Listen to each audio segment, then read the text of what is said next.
राहुल गांधी आज पहुंचे हैं हैदराबाद में। उन्होंने एक भाषण देते हुए अपने 4000 किलोमीटर का सफर के बारे में बताया। उन्होंने कहा कि उन्हें उनसे क्या सीखने को मिला है। उन्होंने कहा कुछ साल पहले कांग्रेस पार्टी पूरी तरह से फंसी हुई थी और अलग थलग महसूस कर रही थी। आक्रामकता और विपक्ष को कुचलने की इच्छा से प्रेरित इस नई राजनीति ने हमारे लिए समझौता करने के रास्ते खोल दिए। मीडिया और सामान्य माहौल ने हमें स्वतंत्र रूप से काम करने की अनुमति नहीं दी। इसलिए हमने अपने इतिहास से प्रेरणा ली और देश के सबसे दक्षिण छोर कन्याकुमारी से कश्मीर तक पैदल यात्रा किया। मैं उस यात्रा से कुछ अंतर्दृष्टि साझा करना चाहता हूँ। 4000 किलोमीटर तक फैली यह यात्रा कोई छोटी मोटी यात्रा नहीं थी। शुरू में हमें पूरी तरह से समझ नहीं आया हमने क्या करने का बीड़ा उठाया, लेकिन एक बार हमने शुरुआत की तो पीछे मुड़कर नहीं देखा। हम अंत तक डटे रहे। इस यात्रा ने दो मुख्य सबक सीखे। दुनिया भर में हमारे विरोधियों का क्रोध, भय, घृणा एक विकार है। हम इन भावनाओं पर उनसे मुकाबला नहीं कर सकते।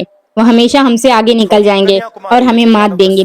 सवाल यह है कि हम कहाँ हैं और कैसे प्रभावी ढंग से काम कर सकते हैं। कौन सी जगह हमें लाभ देती है और कहाँ से हम प्रतिकृत होते हैं। यह पद यात्रा जो थी कन्याकुमारी से कश्मीर तक जाने का सफर था। मेरा काम लोगों की बातें सुनना था। हमारा एक सरल नियम था, कोई भी व्यक्ति चाहे आपसे पृष्ठभूमि या स्थिति कुछ भी हो, हमसे संपर्क कर सकता था और बातचीत कर सकता था। हम इस नियम की सख्ती से पालन करते थे। जैसे जैसे हम चलते गए, बात करते गए, मुझे बोलने में बहुत कठिनाइयां होती थी।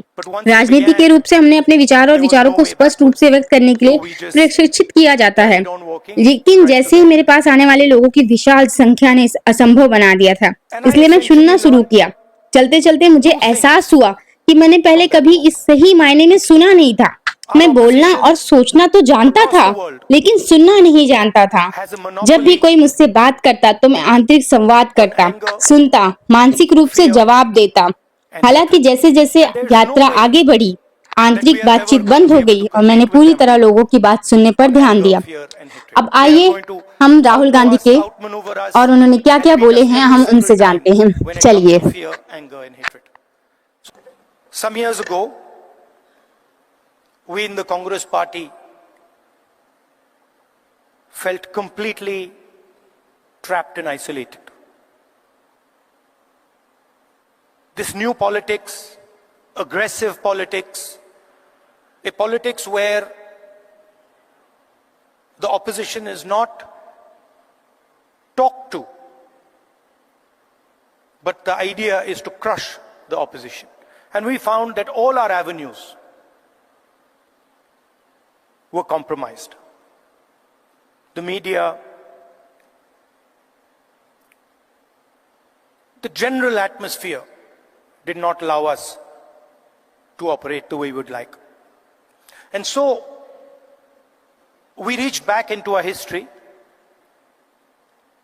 and we decided to walk from Kanyakumari, which is one of the southernmost parts of our country, all the way to Kashmir, where I was yesterday. And I'd like to tell you a little bit about what I and some of my colleagues discovered on that journey. It's not a small walk, 4,000 kilometers. And I don't think we understood quite what we had taken on when we began it. But once we began, there was no way backwards.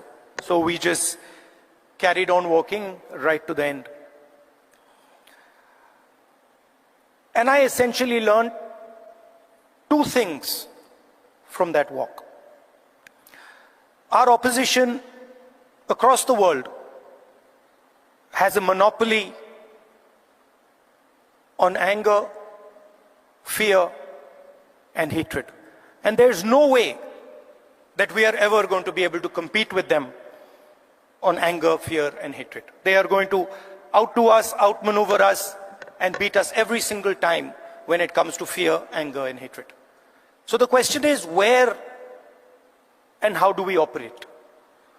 Where are the spaces where we have the advantage? Where are the spaces from which we can build a counter narrative?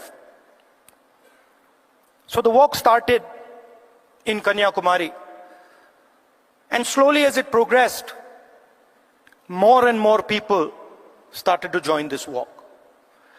And within 10-15 days, walk would start at 6 in the morning, and we would have thousands and thousands and thousands of people walking with us, pushing us, people trying to come in. And it was something to see.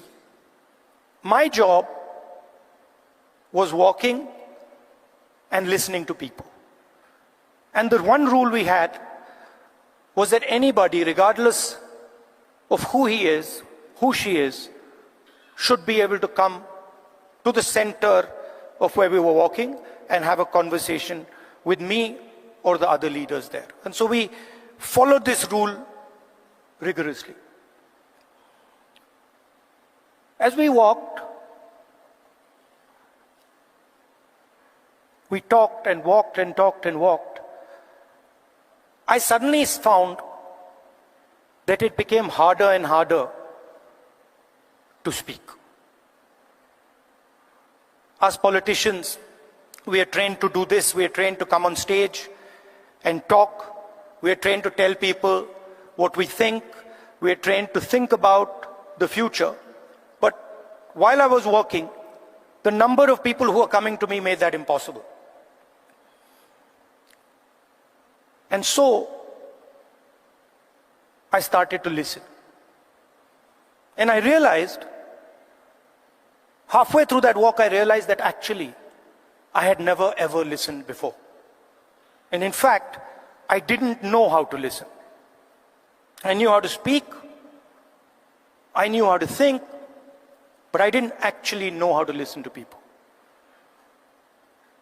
What do I mean by that? Whenever somebody was speaking to me, I would have a conversation going on in my mind. I would be listening, and at the same time, I would be talking. Relatively quickly into the yatra, the talking completely stopped. And all I was doing was listening to the people who were coming next to me. And I discovered that there is a completely different way of communicating with people, a much more powerful way of communicating. And that way involves me or us becoming completely silent and listening deeply to exactly what it is they're trying to say.